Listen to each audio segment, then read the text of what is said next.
Hey, listen, before we get into today's episode, let me ask you this. When's the last time you had a proper break? Whether you're a truckie, a shift worker, a parent, or just here for the laughs.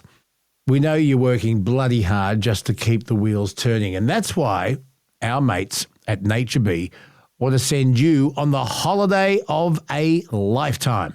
We're talking $20,000 worth of travel anywhere in the world. You name it. Fiji, Vegas, the Outback, Rome, Paris, London, doesn't matter. New York, you choose. Stick with us because only Bonafide listeners get the inside scoop on double entry weeks, exclusive offers, and a lot more.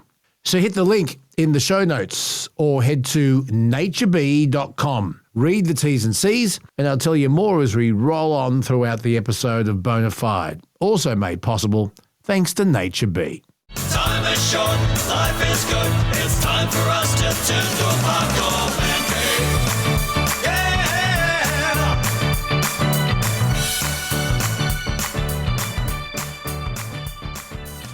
Time for another exciting episode of The Man Cave, and we have a very hot and bothered vice captain with us this morning, folks. He's not happy. In fact, that beautiful light pink shiny head of his is now bright red. He's having technical glitch problems, all brought about by his own stupidity, I will tell you that. But I relate to what he's saying because I'm a dumbass too. But Adam, I also want to talk about interesting things you've seen this week and interesting things that you're trying to sell, things that you have bought that you think are worthwhile. And Jason Morrison, social commentator, will be joining us also a little later in the program. But Vice Captain, you need a Valium or something. I need something. You need to take a deep breath. Maybe just go and lie in the fetal position in a dark room for a little while. Tell our listeners what's happened to you, because can I say this?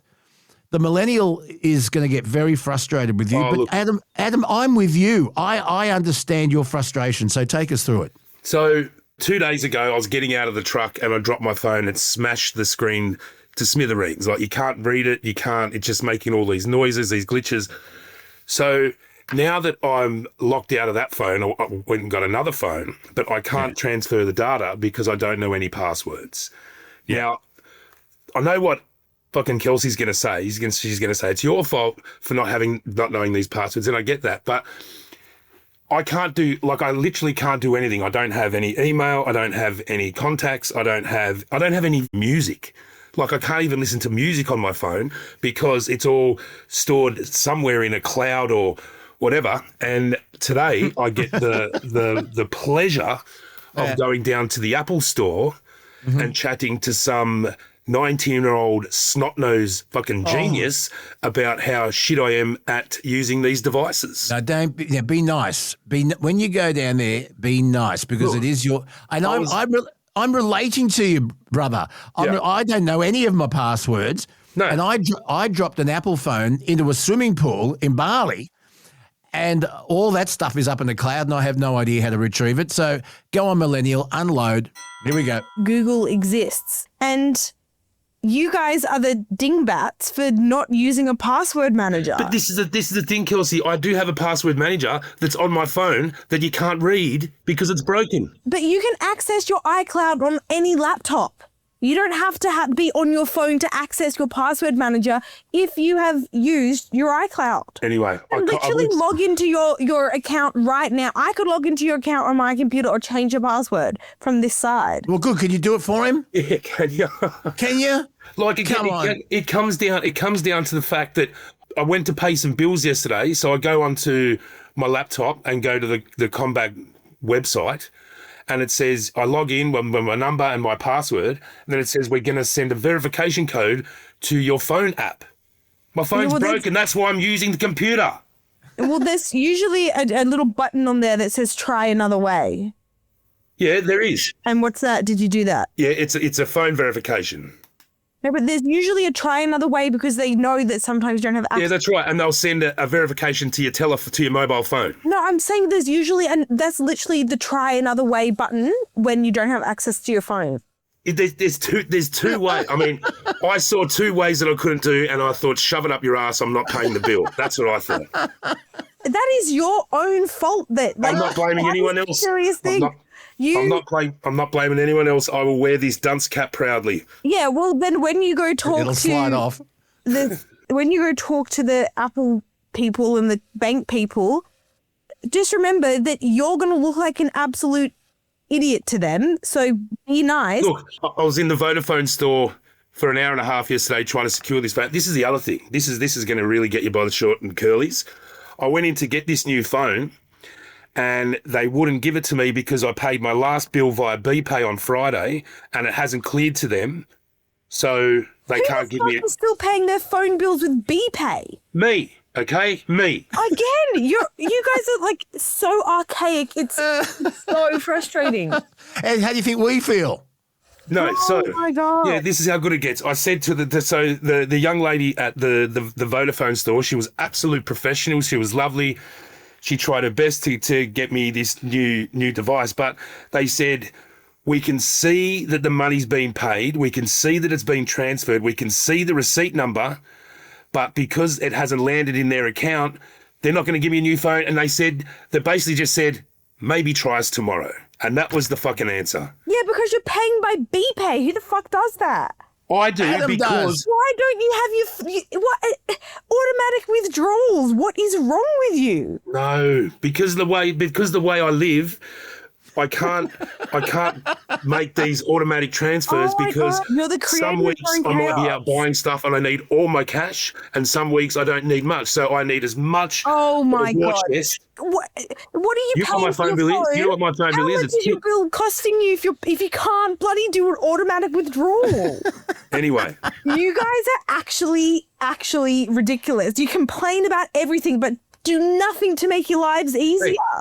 like I said, I know this is all on me. I know I'm just venting. Like, it is my fault, and I got told Yeah, good. numerous times by my PA yesterday that you're a dumbass and it's Yes. your fault. I love your PA. Fantastic. Anyway, on to the next subject. You're so silly. Surely Wonderboy can help you get access to your Wonderboy's in iCloud and stuff. Sydney. Yeah, but you can do a lot of this stuff online. Oh yeah, that's what I should do. I should call Wonderboy because I don't know his number because I have no contacts. How do you not know? Do you not know his number off by heart? No. How know do Luke you off by not know heart? your own son's number? Because it's in my phone. Yeah, no, I'm with you. Oh my God. I'm with you. I'll guarantee you, if you open the polls on how many people know their partner's, their significant other's phone number, I do. or their child's phone number, there will be 90% would say, I have no idea. I know Nikki's, and that's it. The rest, even my daughter and my son and Kelsey, and I ring Kelsey every day. That's right. I've got to look up Kelsey and then hit call. I don't dial it because we don't dial it manually. It doesn't log into our heads. These devices have made our brains lazy. Now, when we had landlines, I knew 30 numbers because your finger actually dialed the number and it locked in, and also the numbers were a bit shorter. But I'm with you. Here's a quote for you: smartphones equal dumb heads, eh? Because the more the phone does, the less your brain does. I agree with you. And there was a study done. And I talked about this do you remember, Kelsey? I talked about this, I think it was on Weekend Sunrise, how a study has shown that these devices can actually bring on an early onset of dementia because we're not using our brains the way we used to. I can't wait for dementia. I might have it, I can't remember. But Kelsey, these devices, because we aren't pushing the buttons every time we ring, they don't lock into our heads. I only know your mum's mobile. I don't even know yours, and I ring you more than I ring your mum. Which is why it's important that you back your phone up to the iCloud, you educate yourselves on how to actually access it, and you can move on with your lives. It's like you guys create so much drama for yourselves. Look, I guess it's just horses for courses. I know a lot about a lot of things. I don't know a lot about that sort of Yeah, well, stuff. bloody educate you. Google exists. Literally, Google exists. You know how to type things into Google, right? Just do it. Anyway, I'm just going to go to the Apple store and get the kids to do it. Oh my Then God. You're I'm so going to dumb. make one password for everything. That is the dumbest thing. I'm with you. Vice It's going to Captain. be Adam McDonald 1234 Yeah, it's going to be Adam's password. Yeah.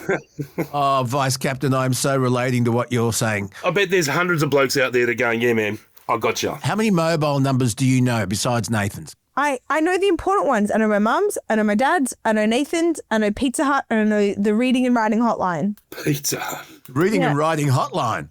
93006506. You see, it's a jingle. It's been locked in. That's what I need to do, put everyone's phone number in a jingle. Well, yes. Actually, I do know one phone number. I know my sister's phone number because it's a very, I think there's only 3 numbers in it. Anyway, shall we move on? Yeah. We must. Let's talk about something that I actually know about. Okay, let's talk about something you know about, Mr. Memorabilia, Adam McDonald from Evans Hastings. What have you seen this week? What have you got? What are you excited about before we move on to other issues? This week, we've got a Volkswagen Beetle. Now, Double-decker Porsche, as they're called. It's a real neat little one, this one. It's sort of like, you know what a rat rod is? a rat rod. A rat rod, yes. Oh, So it's been modified to look sort of a bit rustic and industrial. So it's got the old roof racks on it. It's got some vintage suitcases on it. It's got a big timber surfboard. It's black and red. It's a good little car. So car market down here at the moment is absolutely going gangbusters. So have a look on Car Bids, which is our sister company, and we've also got a Valiant Pacer, which really tugs my heartstrings. I had a couple of those as a boy. Yeah, there's some wonderful looking cars on there. Because I'm moving away from the running of the general showroom, we're sort of doing more targeted sales at the moment. And today I've got to go and pick up 100. I think there's 180 Scalextric cars, a Scalextric track that measures 3 meters by 4 meters, and this fella had it in his garage on pulleys. You lower it down from when he wasn't using it, it was up on the ceiling, and when you wanted to use it, he would lower it down on the ceiling, and it's a massive long Scalextric track, so that's going to be good. now Scalextric Millennial, now we're talking at them. It was a racing car set that you could set up at home, and you needed a big area, and the cars slotted in, and you had a control unit, that looked a bit like a gun with a trigger on it. And you raced, and if you went to the corners too fast, it would spin off and crash into the wall. But they were a lot of fun, but they took up a fair bit of room, and they were absolutely huge. It was the Christmas present everyone wanted. Yeah. Like this guy's he's got Bathurst winners. He's got, he's got all types of ones, and the track's just amazing. I'm going to set it up in the showroom. Yeah. Get it going, and probably sell it next year. I'm just going to play with it for a while. Oh, Yeah. They are fantastic. Often they were set up just for 2 cars, but you could put 8 on if you had the right track, and you'd all gather around and race each other, and it was just fantastic. But you do need, there was a Mount Panorama Bathurst Scalextric track, but I don't think it rose like the mountain does. It was flat, but it had, they had the cutting and the skyline, Forest Elbow, Conrod Straight, and all of that. But it was much sought after.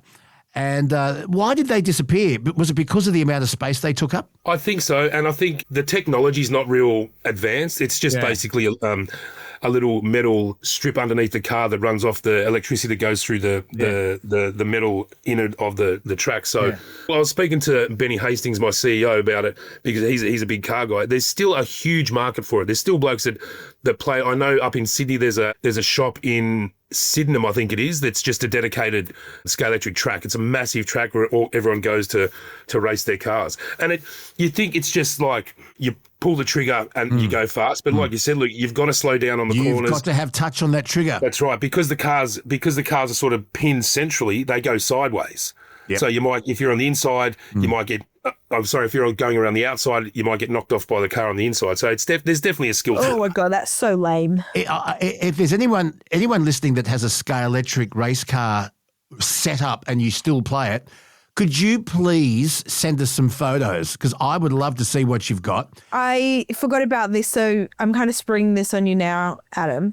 But we got a message from Jim, and he wanted you to take a look at an original photo taken back in 1934 of a portion of the Brisbane Yellow Cabs Ford fleet. Let me just show you what he sent. Green Studio, Brisbane. Oh yeah, pretty cool. Look at the number plates. How low the number plates are. Yeah, 108. Yeah, that's like the 108th car that ever got registered. Oh, wow. 107. I wonder who has those number plates now. Oh, they'd be worth a fortune. We were talking about this the other week. That's a great photo, though. I've just looked it up. They disappeared in the mid to late 30s. 1936, Brisbane taxis were transitioning from traditional horse-drawn hansom cabs, which disappeared, to early motor vehicles. Some of the early cars, Adam, Austin Stevens, Morris and Ford models. Yeah, they're pretty cool. I mean, all that sort of early memorabilia and especially ephemera is still well sought after. You'd have to find The right buyer. that's part of the job. You got to find the right buyer. But I mean, as a punt, I'd probably say you're looking at probably $200, $300. You know, it's just nostalgia though. You know, if your father had one of those cars, or but the thing with going that far back, it's not, you're getting too far away from in living memory. So, you know, the stuff that's selling really well is stuff that's in living memory. Like you look at cricket memorabilia, Don Bradman stuff, you know, he was the greatest, whatever. But his stuff's really fallen off, where people like Shane Warne, who people are still around, actually saw play or met or went to the Gabba to watch him spin up a storm. That stuff's selling really well. The high ticket prices are stuff that is within living memory. You can't get too far away from the time unless it's like something. Yeah, like a family connection or something like that. Otherwise, it's that market sort of dwindles. I've just done a bit more research here. 1934, Brisbane Taxi's dominant operator was a company called Ascot Taxis. They were actually established in 1919, according to Wiki. The vehicle types, Adam, you are 100%. They were Fords. They were Ford V8s, and often yellow and black for visibility. They did have some luxury imports for high-end clients, but they were basically Ford V8s, but I can't give you a model. I'm terribly sorry. It doesn't give it to me here. So there you go. So, Luke, you know how you just like opened up Google and you like typed in that question, right? Yeah. You can do exactly the same thing, but when you've got a tech issue. Sorry, you're breaking up. Sorry, what was that? Yeah, sorry, I can't hear you, Adam. You're going through a tunnel. There's a glitch. Yeah, I do that a lot, Kelsey. I look up YouTube educational videos for things like my phone, for spot. I learned how to shuffle You want songs. to know what this idiot asked me to do this morning?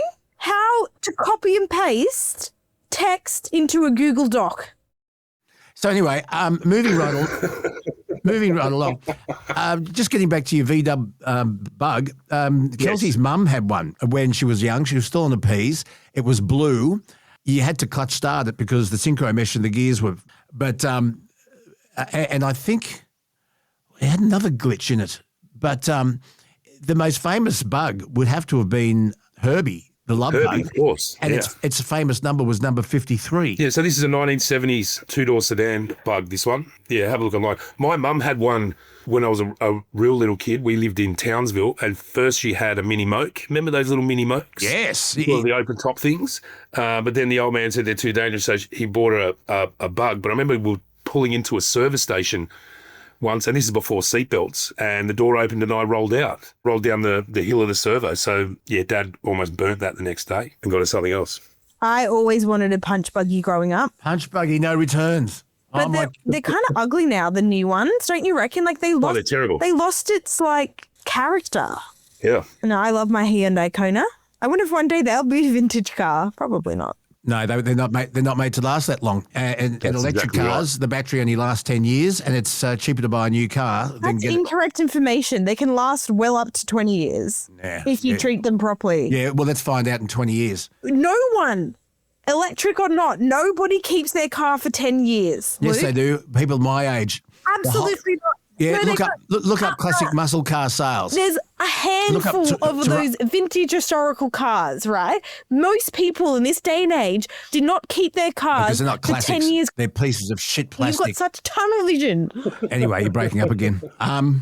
Adam, we have discussed in the past this Bonnie Blue. Her visa was revoked when she wanted to come to Australia purely because she was coming here on a tourist visa, but she intended to work, make pornographic movies and make money out of them. So her visa was revoked. I don't think it was revoked on moral reasons. I think it's because she was here on a tourist visa, not a work visa. But she decided to take the bang bus to Bali for schoolies. And lo and behold, Vice Captain, she was arrested alongside 14 Australians. Indonesian authorities arrested the 26-year-old over alleged breaches to its strict morality laws surrounding sexual conduct. Now, as we all know, Indonesia is primarily Muslim. Bali is primarily Hindu. However, they look at the content that Bonnie Blue creates and makes money out of in a much different way to we would here in Australia. Yeah. So she was arrested not because she breached a visa, but because of what she was actually doing as a form of prostitution. She could face 15 years in jail, and I doubt very much she'll go to jail, but should she be surprised at what's happened to her in Bali? No, not at all. I mean, when you go to these places, it's their rules, it's their house, it's their home. Like, of course, she should be arrested, and they should throw the book at her. Like, there's plenty of places she could go that don't have those morality rules, but she chose there, so too bad. He reckons, I was going to say suck it up. Yeah. But anyway, the rules in every country are different, and when in Rome, you do as the Romans expect. Exactly For right. example, if you get caught at Bali Airport with a gram of cocaine on you, in Australia, it's hardly even a misdemeanor now if it's not commercial. You could be the next darling of Denpasar for 15 to 20 years, and people think that's outrageous. But if you know they're the rules and you break those rules and you get caught, well, you've got no comeback. Millennial, what do you make of it? You're a bit more liberal on all of this than I don't care. But let me make it really clear. I don't care what Bonnie Blue does if it's with consenting adults.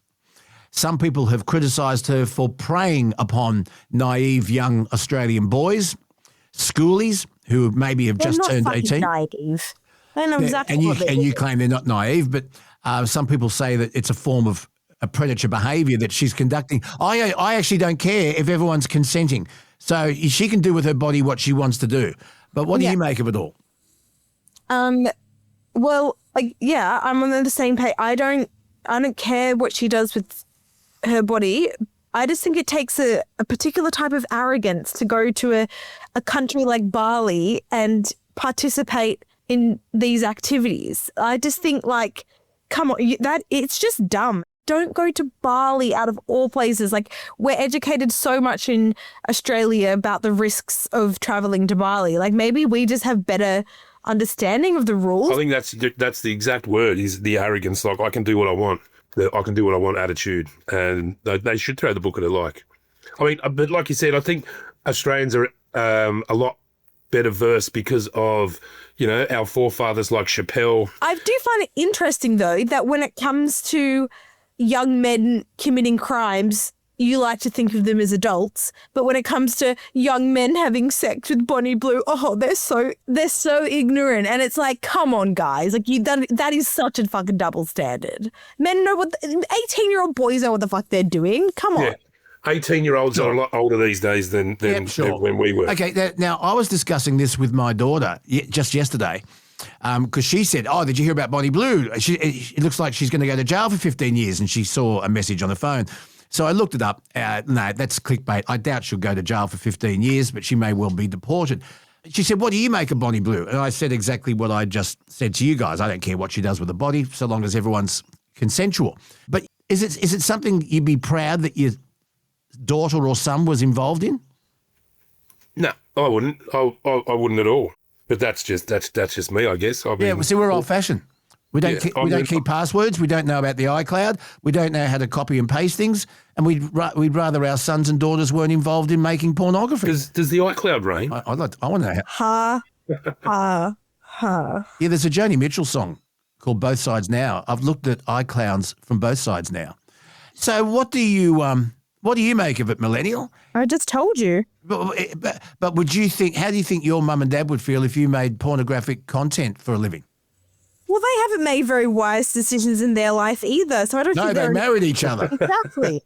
I don't think they're in a place to judge. But the thing is, that content is around forever. Yeah. God. Imagine and I'm a bit older than you, Vice Captain, I am just so thankful that phones and social media and the internet wasn't around when I was 18. Oh, same. So it's okay if you do stupid stuff. It's just not okay if you get caught doing it. Is that what you're saying? Of course. Yeah, exactly. Oh, this Because it's there forever. It'll come. It could affect you getting a job in 20 years. In 20 years. But had those consequences been around when I was 18, I may have thought twice before doing stupid things in public. According to you, 18-year-old boys are ignorant, so you probably would have. Not all of them. Oh, so now you're changing your tune. I see. Not all of them. I think anyone who goes into Root Bonnie Blue on camera, oh, Jesus, surely there's a better way. Surely. Also joining us on the Man Cave is social commentator and a good mate of mine, Jason Morrison. Jason, thank you again. The Vice Captain's here and the Millennials here. Go, Jace. Hey, g'day, Adam. Hello, how are you? Very good. Can you just, before we talk into our hot topic for the day, and that is politicians' entitlements, can you settle something for us? First of all, question number one, Jason, and you're smarter than all of us put together. How many mobile numbers do you remember without having to look up someone's name and push call? I'm a bit of a Rain Man with numbers, so that's an unfair question. I would say the overwhelming number of the ones I regularly call. I probably could sing most of them. See the jingle. Yeah, I'm like that, but maybe like you and I are of similar vintage, and Adam to a degree. We once upon a time didn't have phones with memories in them, so you had to remember phone numbers. And so it became one of these things that would just happen. But I know, for example, like the other day I had to ring my sister and she changes numbers a bit. I wouldn't have a clue what her number is unless it was in the phone. So, that's not good. So I have to fix that. But I can remember phone numbers from kids I went to school with, So it's a weird thing that, I heard a fellow the other day who left his company he'd been with for a long time, and he's almost going to court with them over his phone. Because he said, look, I don't care about everything else on the desk, but I need the phone because the phone's got every phone number I've ever had. And, we all say we back things up. Most of the time we really don't. So if he didn't have an actual phone, he wouldn't have all these phone numbers. He's going to lose half his network. Now, if you had to retrieve information from the cloud and you had forgotten your password. Now, Adam's phone, he dropped it. It's gone to shit. And he's really struggling to retrieve information. Adam's just like me. I don't remember passwords. How would you go about changing your phone, changing your Apple password, and relying on the cloud and some clever person at Vodafone to help you? How do you reckon you go? At my age and stage, not well. So my solution to everything is I back up the cloud into a list, like a physical list, and I put a date on it.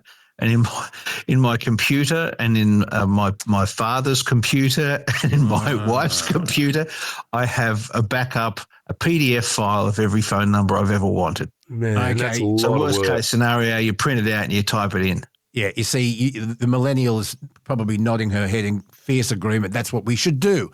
It's what we should do. Learn how to use a password manager. What is wrong with you guys? Well, I don't know how to answer that. Yeah. Have you ever heard of Dashlane? No. Nah. No. Oh my God. You know what? One of my staff said to me the other day. We were trying to make these lists out, and they said, "Why don't you put it in a spreadsheet?" Hey, you know. Have you ever heard of this? Ever heard of that? Have you ever heard of making an arrangement with someone to be at a place at a particular time, and that is what happens? So you say, meet you at the town hall steps at 7 p.m. and actually fucking being there. That's what we used to do. Yeah, That's right. Yeah, Exactly right. I'll meet you at midday under the clock at Central. That was the place, or the town And hall. you be there because Central at midday means get there at 10 to 12 because you don't want to be a chance of missing people. It's the old phrase about, if you're on time, you're late. Yeah, I'm always early. I hate people who are late because I think I say to myself, does your time mean more than mine? Rude. I am always early. Hey, both of you, I'm just going to go on a rant here because it's the hot topic of the day. And Jason, please let me know when your time expires because I know you're busy. Vice Captain, you've got to keep going soon. But I desperately want to hear both your opinions on the latest pile-on. Is it fair or unfair? Now, just let me go through this, because today the pressure on Senator Annika Wells is just overwhelming. And the feedback from politicians on both sides of the political fence has been nothing less than underwhelming. So let's just have a quick reminder of what's happened here. Last week it was revealed that Wells, who is also the sports minister, her expenses, like a mind-blowing $100,000 trip to New York to spruik the government social media ban for children under 16, came out. It was delayed by the Optus 000 crisis because she's also involved in communications. So the airfares they got were $35,000, return business class for her and her colleagues. But there's more to this. We find out that Wells has also billed taxpayers thousands of dollars to attend sporting events, including the Boxing Day Test, the Melbourne Grand Prix, a ski trip to Thredbo for her husband and children while she attended a Paralympics event. She also joined a friend's 40th birthday party while in Adelaide on official business. Andrew Clennell from Sky News said, well, what came first, the birthday party or the trip to Adelaide for business? She said, I'll have to get back to you. I'm not sure on the timeline. So bullshit. So watch this space. We also find out that there's a whole string of allegations that have emerged, including failures to declare concert tickets, a $1,000 Comcar charge for a driver to wait 7 hours outside the Australian Open tennis final in January 23. The driver had to wait 7 hours. And there's more. There's a whole lot more. Both sides of politics are running away from this. They want it gone because both sides of politics have got their snouts into this entitlement trough. All right, quick pit stop, folks. Let's talk holidays. Now, be honest. The road in front of you, the treadmill under your feet, or that pile of dishes in the sink, it's getting old. Now, picture this, swapping the dish soap for an icy Bingtane. Imagine the endless stretch of highway turning into a stretch of white, sandy beach. Or that treadmill. Suddenly, it's the climb to Machu Picchu. Now, that's the feeling Nature Bee wants to give you with their bucket list competition. A chance to win $20,000 worth of travel anywhere you choose. And if your dream trip costs less, well, the rest is yours, the spending money. You keep the change. Plus, there are plenty of little wins too. Gift vouchers to turn a long weekend into something special. And Nature Bee prize packs to give your insides the reset of a yoga retreat. All you need to do is spend $79.90 or more on Nature Bee products and you are automatically in the draw. So if you've ever thought of trying Power Pollen, this is the time to do it. Hit the link in the show notes or head to naturebee.com. Read the T's and C's and who knows, next time you're listening to Bonafide, you could be listening to us from the beach. I was amazed to watch Hot Topics on Channel 7 this morning, where Nat Barr in the middle had Amanda Rishworth, the Minister for Employment and Workplace Relations on one side, and on the other side you have Bridget McKenzie, who is a National Party senator. She asked Rishworth 4 times, okay, we understand that it's the Independent Parliamentary Expenses Authority, and that's called IPEA, that sets the guidelines for politician spending. We understand that. And then Rishworth and McKenzie both said, yes, it's good that politicians keep an arm's length from IPEA. Nat said, okay, you've said that. She said, okay, let's accept that, and let's accept that Wells at this point has done nothing illegal, possibly immoral and unethical, but she has stayed within the IPEA guidelines. Nat Barr said to both of them, should those guidelines now be changed? Neither of them, on either sides of the political fence, answered it. And my only conclusion is, no, because we are benefiting from it. Everyone's into it. Now, it was also brought up on Sky News last night. A good friend of yours, Jason, Bronwyn Bishop, when she was made Speaker of the House, Tony Abbott's captain's pick, flew in a $5,000 helicopter from Melbourne to Geelong for a function. We found out about it. She paid the money back. but after we found out about it, and I'm very fond of Bronwyn Bishop. She was my local member for many, many years. But that keeps being dragged up. So, Jason, I want you to let us know what you think on all of this. Is it, one, immoral or unethical to spend money like this when you had Jim Chalmers, the Treasurer, at a press conference at Parliament House earlier this week, telling Australians that they're going to be paying more for electricity next year because the government subsidy is going to stop? Then when asked questions by two journalists about Senator Annika Wells's expenditure, refused to answer. When he was asked a second time by a separate journalist, he walked away. He didn't back her at all. Now, Jim Chalmers, like him or hate him, I don't care. He's a pretty good retail politician, and he's pretty good at reading the room, and I think he knows that the Australian public thinks this absolutely stinks. That's the end of my rant.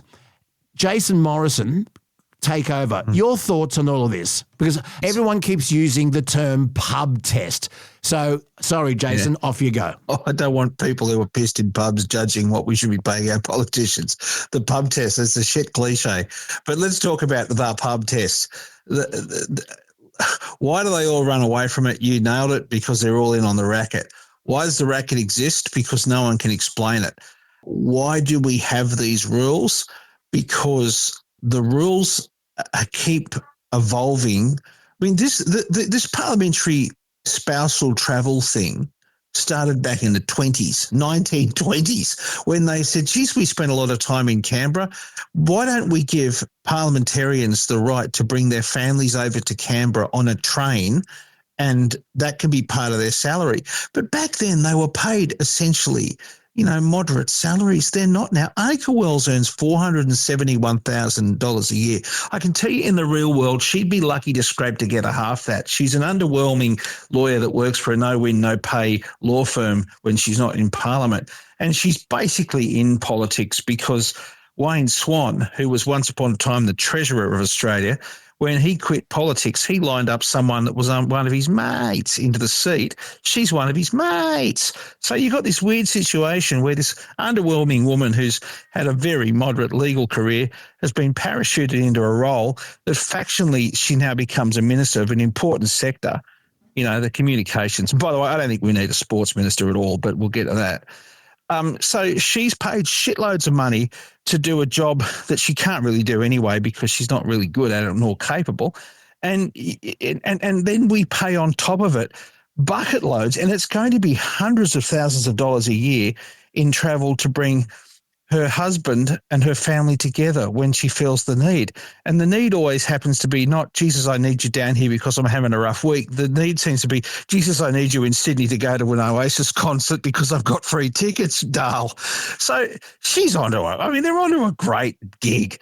And, you mentioned Bronwyn Bishop. Look, this will show you how shit these rules are. Bronwyn Bishop's travel in the helicopter was within the rules.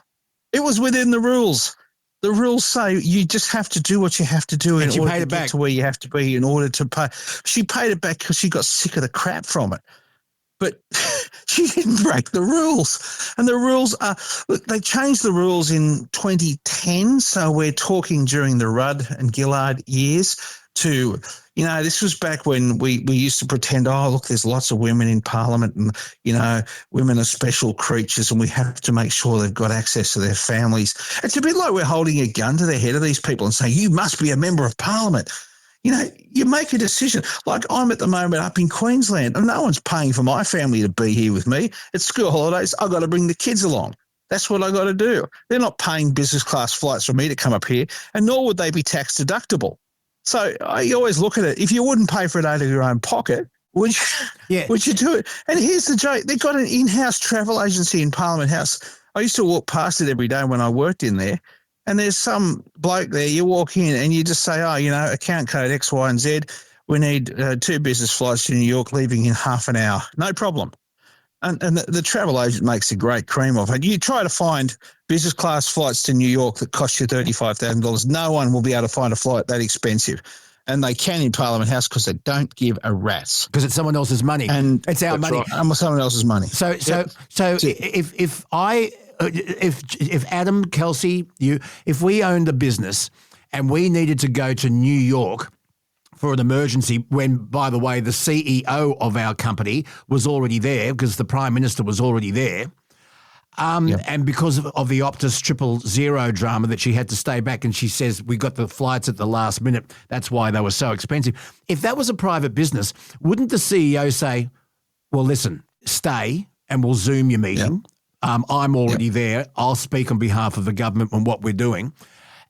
Now, politicians are allowed 3 family business class flights a year. And she used one of them to go to Adelaide and one of them to go skiing in Thredbo. Do you think that maybe the guidelines, IPEA, should say, okay, at least you go economy now, not business class? Yeah. Australians are struggling. You've got Australians that don't know how they're going to pay their mortgage. You've got Australians who don't know how they're going to pay their rent or whether they can afford to buy meat at Coles this week. And you've got Jim Chalmers coming out saying the electricity rebate's over next year, so they're going to be paying more for electricity. And then for this to come along at exactly the same time and for him to not address it, just say, oh, it's IPEA's decision, it doesn't cut it. Well, this is the thing, Luke, and I was listening to your podcast about Lawsy the other day. You nailed it when you were talking about the cash for comment. You said he's ruined it for all of us.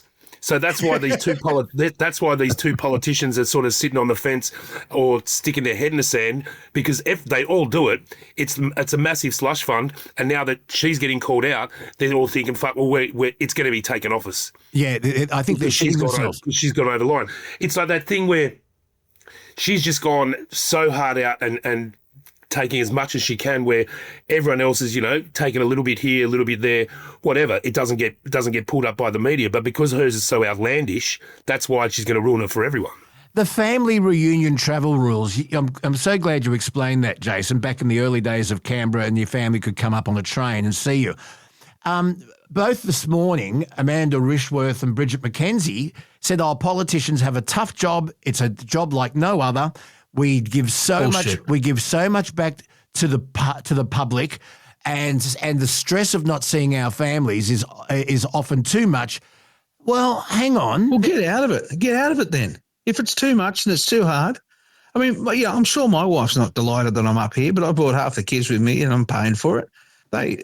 Families do what families have to do. There are blokes, men and women all over Australia that fly in, fly out workers that work 30 days away from home and they get home. And, it puts huge pressures on families. But I can tell you, it's not a tough time in Canberra. They're on the piss most of the time. If they're not there, they're having flat out nights in restaurants and whatever else. Exactly right. It's a fucking party town, mate, and it's a joke. Is it also further proof that politicians and public servants who work in Canberra are in this bubble and they just have lost complete touch with reality? Yeah. I remember you used to be able to, I don't know if it's still on the ABC, you used to be able to watch Question Time in Parliament. Yeah. And half those cats are just, they're sauced up. They've been at a long lunch and they just sit at the back. Oh, yeah, he, like a bunch of fucking pirates. Yeah. I won't tell you. I won't tell you who I was with on this podcast, but I'm happy to tell you both off air. When I worked in Canberra, I was invited to the parliamentary dining room, Jason, and Vice Captain. Yeah. And it was with a prominent politician and his chief of staff, because I was on 2CC. You should see the prices on the menu and you should see the wine that's available. I would say 3 bottles of pretty good red had been consumed and a very, very good meal, all subsidised. And the division bells rang. And the politician said to his chief of staff, "I think that's me." And he said, quote, "What am I voting on again?" Oh, wow, we. Yeah, it's amazing. It's a real surreal experience. I've done it a few times too. I know what you're talking about. And the smorgasbord is unbelievable. Like, I want you to think of the flashiest 5-star restaurant anywhere in the country that has a smorgasbord, and you go into Parliament and it's there every day. That's your lunchroom. And you bring your sort of smoozy staff with you and they enjoy it too. And you sit around and you talk about great things for Australia, like how can we make sure we branch stack the seat? How can we F over this person? How can we that, mate? It's a party town. It's the worst bloody thing we ever did. But we've done it and it's done. But we'll never take this away, because when they take it away, they use this argument, oh, look, if we don't have these things, we're not going to have high-quality people going to Canberra anymore wanting to be politicians. Well, look, we've got the best system money can buy. People paid more to be in the Australian Parliament than they paid to be in Congress in the United States. Our Prime Minister is paid more than the US President. Our Prime Minister is paid more than the bloke in number 10 Downing Street, and he gets 2 houses, one of them on Sydney Harbour as well. Look, it's just the sweetest deal, and it says so much about our country that we don't really give a shit enough to fix it. And, in other countries, there'd be uprising. There'd be people burning things outside Parliament. In Australia, it's like we laugh at it because it is just such a giggle. And they just live permanently in this state that they have convinced themselves. I mean, I remember someone saying to me once, we've got to put the wages up because, we're just not getting the right calibre of people up. So they put the wages up. And so someone like Annika Wells, who you wouldn't feed, is on $471,000 plus an electoral allowance, plus all this bullshit that we're talking about, plus. Oh, and by the way, a car permanently waiting. Once upon a time, Luke, you'll remember this, there was a New South Wales MP called Reba Ma. Yeah. And Reba Ma was a bit of a party girl, and she was the health minister too, which I always think is quite funny. We put these underwhelming people in charge of really important stuff. And she went out one night, got absolutely shit-faced, and the poor old driver spent the whole night sleeping downstairs in the car park because she had instructed him to wait there. I used to see it all the time. My old offices were at Martin Place in Sydney, and that's sort of in the sort of government epicentre. And you'd see these or com cars or state government limos parked there all the time, and the people had stumbled back pissed from the pub or pissed from the Christmas party, and it's an entitlement. Now take me home. And I think these drivers, they're paid on timesheets, and we're paying them on timesheets, and they're on huge amounts of money an hour because the poly, couldn't for a second get public transport. I mean, no one would pick Annika Wells in a lineup. It's not like her life is at risk if she travels home in public transport or if she has to get on a bus or get a taxi. No one would pick her in a lineup. They're not going to know her. Look, there's a lot that can't be said, and a reason can't be said is because it's in the zone of rumour and innuendo. But let's just say she's a protected species down there, and a lot of people in Canberra know why. Okay, let me just one more thing. Does this now need to go to ICAC or an equivalent thereof? This is something that puzzles me. She also spent well over $1,000 on a dinner in Paris. And she had 2 staffers with her and the ambassador, but they weren't talking about, they weren't there on official business. 2 separate bills, both paid for by the taxpayer. One was $700 worth of alcohol. $700 worth of alcohol at a restaurant in Paris. And she said that she can't quite remember who paid for what because she fell asleep at the table. She fell asleep at the table. They're her words. Now, what's going on there? I'll guarantee you. I think we know what's going on there. I'll guarantee you this will get pushed under the carpet and it will go away because all of them are in on it, and they're all just going to say, well, if we blow this one up and we set rigid guidelines, it's all over. It's over for all of us. So I'll guarantee you this will just be we don't talk about that anymore. Yeah, well, that was really proven to me this morning on Sunrise with Amanda Rishworth and Bridget McKenzie. I couldn't believe how they both ran from it. Jason? Yeah, Christmas will save her. That's right. It, Christmas. In a very short time, a lot of people are not going to give a crap about anything else other than what's right in front of them, and that'll mean she'll drift off the page. And there comes a point. It was a good observation. Paul Murray made the observation last night on Sky. He said that now that she's referred us, talk about the arrogance, I've referred my entitlements off to independent audit. So she'll be able to now say, look, there's an independent investigation underway, and as a result, it would be inappropriate for me to comment further. And there is a point when you just keep saying this and saying this and saying this that most of the lemmings in Parliament House, the reporters, will just go, oh, fuck this. I'll move on. And that's where this is almost at. I haven't scanned the entire nation's newspapers, but I'm going to say she'd probably only be on the front page of 1 or 2 now, and it'll eventually go away because people will say this story's going nowhere. And that's what journalists think, story's going nowhere. They don't read that the public is filthier by the day on it. They go, it's going nowhere, so it starts to get diminished. Christmas will save her. Yeah, I couldn't agree with you more. So tell me this, Jason. Do you think she'll survive politically? Yeah, I do. The only look, Labor's good at this. They often will say to people, "Hey, look, this is really hurting us. Getting bad feedback on it.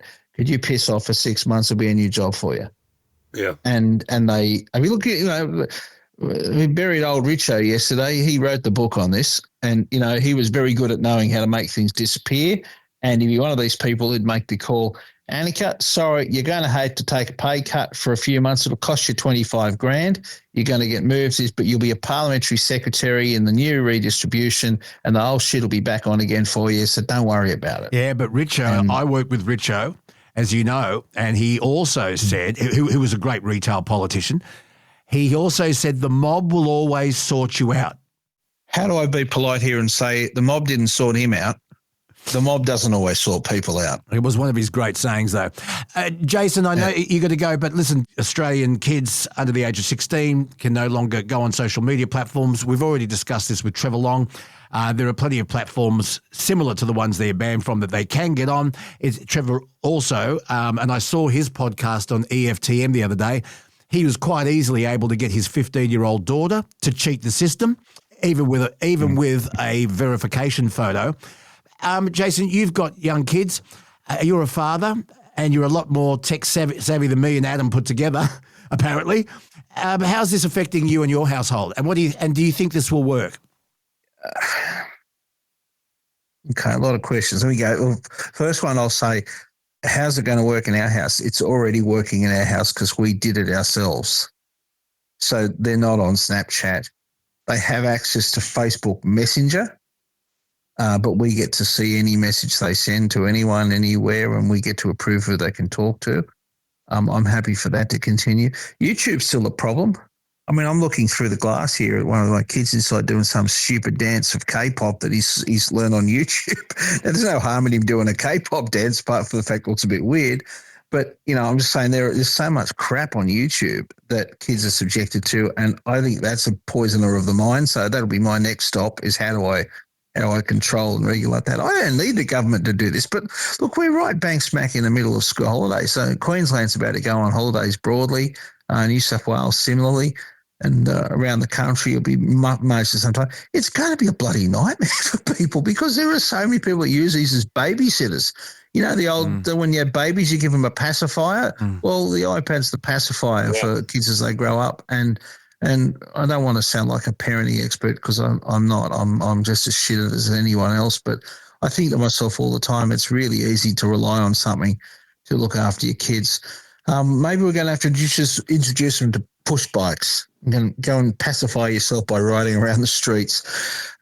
Someone jokingly told me in the fire brigade, they actually are the rural fire services around the country. They're preparing for a lot more this summer, say because the social media bans got in place and the kids are going to be out lighting bloody bushfires. And you think about that, it sort of sounds a bit funny, but in the same time, there's probably a degree of truth to it. When they're all comatose in front of a screen all the time for hours on end, talking crap with their friends and whatever, they're not out up to mischief. So it's going to have a lot of people having to restore to good old fashioned parenting again. Well, these are big multinational companies that are going to push back on this wherever they can. And today may be the 10th, but there's a 5-day grace, I notice. So it'll be interesting to see if any $50 million fines are actually handed out for those who breach all this. Jason, I've got to let you go. Enjoy your kids. Enjoy Queensland. And I'm just really sorry that you couldn't fly all the way up there and back with your whole family, first class, business class on the taxpayer's coin. I wish I'd get some free tickets to Dreamworld. If I've got some free tickets to Dreamworld, that's as good as a social media day. Just plonk them on the rides. Back in the good old days, you gave them a plug. You got tickets, but lawsy, as I said. Yeah, that's what I was working at. Yeah, it doesn't work anymore, does it? Contra. Hey, listen, Jason, thank you so much, mate. Talk soon. Thanks, Jason. On you. See ya. So, Vice Captain and Millennial, what have we learned today? You guys are idiots. Thank you. And even Jason, who's very smart, he too is a bit lost on all of this. It's horses for courses, Kels.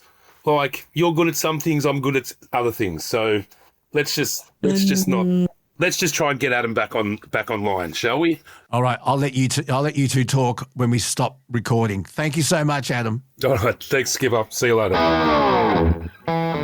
So thank you so much for bearing with us on episode 76 of the Bonafide podcast on behalf of myself and the Millennial and anyone else that I need to thank. Fantastic. Stick around, share, like, do what it is you've got to do. Send us emails, lukebonaradioguy@gmail.com. Hit us up on Facebook and leave voice messages 0291 28 9311. What's your thought of the day? Well, it's just more of an observation. You know how it's impolite. You're not really supposed to criticize other people's children? But I'm just going to say this. Sometimes my mother-in-law's daughter drives me mad. Oh, ha ha ha. See what I have to work with. Goodbye.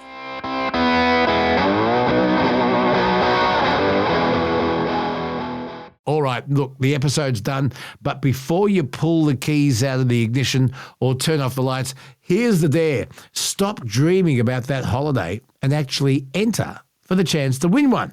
NatureBee is giving away 20 grand of travel anywhere you want. Bali, Broome, Barcelona, it doesn't matter. If it's under 20K, you keep the change. Spend $79.90 on NatureBee products and you're in the running. It's just that easy. So go on, hit the link in the notes or head to naturebee.com, read the T's and C's, and let's see where you end up.